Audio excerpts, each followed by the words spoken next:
Hoxh, pse disa bashkëshorte i kërkojnë Allahut lumturi, por nuk bëjnë minimumin për ta sjellë në shtëpi? Kur themi këtu për bëj fjalë për gjinimin e shkollë, për bashkëshort, apo?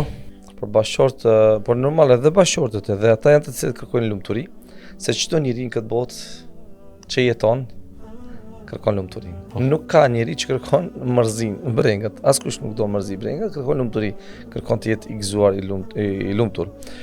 Por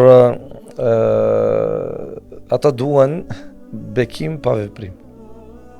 Bekim pa veprim nuk ka. Tash ti kërkon nafakën, kërkon riskun, por del të punojsh gjatë ditës. Po?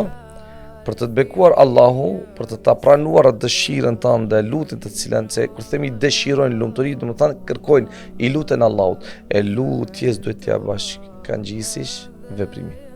Pra lutjes, duas duhet t'ja bashkangjisish veprimin. Nuk mundesh vetëm të lutesh e mos të veprosh.